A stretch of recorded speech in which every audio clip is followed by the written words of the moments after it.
All right, so for handout 2, we are going to practice, it's called expanding and factoring expressions. You'll usually hear me say the distributive property. So if we look at example number 1, you were taught in elementary that you could do what's inside parentheses. So you would have 12, and then you would times it by 6, and you would get 72. Same thing over here on number 2. You could do 9 plus 2 is 11, times by 5, you get 55. The distributive property, which you don't need to do when you don't have letters or variables in there, but you could do 5 times 9, which is 45, and then you do 5 times 2, which is a 10, and then you put them together and you still get 55. Okay, so we're going to skip down to underneath here. How is this different? So how could this be simplified? Well, you do it the same way. You do 7 times x, so that would be 7x. And then you do 7 times 2, and so that's a positive 14. And we can't put these together because they don't have like terms. So the distributive property allows the number, and I'm just going to put the number sign, the number outside of the parentheses to be distributed. And I'm not sure if I can spell that here. Distributed to the terms inside the parentheses. So you have to make sure, a common mistake is people forget to do this second term. So like on this one, they've written it out 3 times 2, so they showed that right here.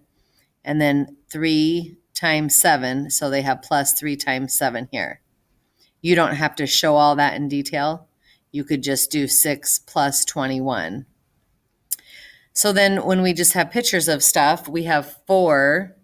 So it says each of the 4 members of the Robinson family ordered a drink, 2 slices of pizza, and an ice cream cone. So we're timesing it by 4 because there's 4 members. So we're going to distribute and write an expression. So you would have 4 drinks plus 4 times 2, because we have 2 pieces of pizza, so 8 pizzas, and then 4 cones, so plus 4 cones. And then sometimes you'll see it modeled with these area models, because when you find area, you do length times width. And so on this, you do 5 times 3x, and that will give you 15x. And then you would do your 5 times your 2 here, and that would give you 10. And then when you put them together, it'd be a plus sign in the middle. Okay, on here, you would have 7 times x, so you get 7x. And then you have 7 times negative 9, so that's a negative 63. So that becomes your minus sign in the number sentence. So when we go on to the back, I want you to try to do a few on your own and pause them as we do them.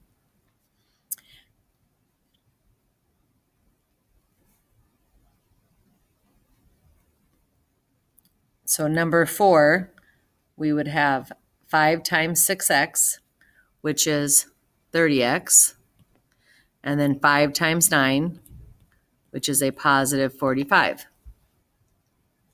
Okay, the next one, 4 times 3k is 12k. And again, I do not want you to use a calculator when we don't have decimals or fractions. And then we have 4 times negative 2, which is negative 8.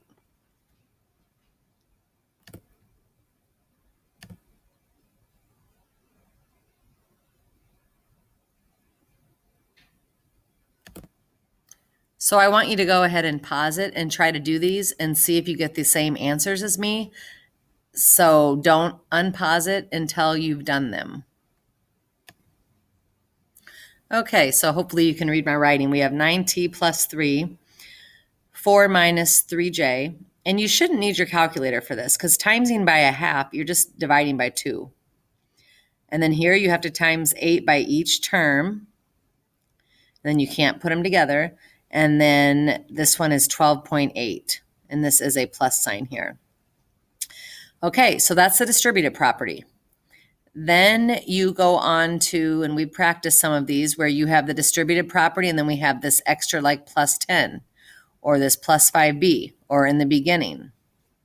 So if you want to pause it, you can and try them on your own. I'm going to go ahead and do them. So we have 6 times 4c. So we got 24c. 6 times negative 2 is negative 12.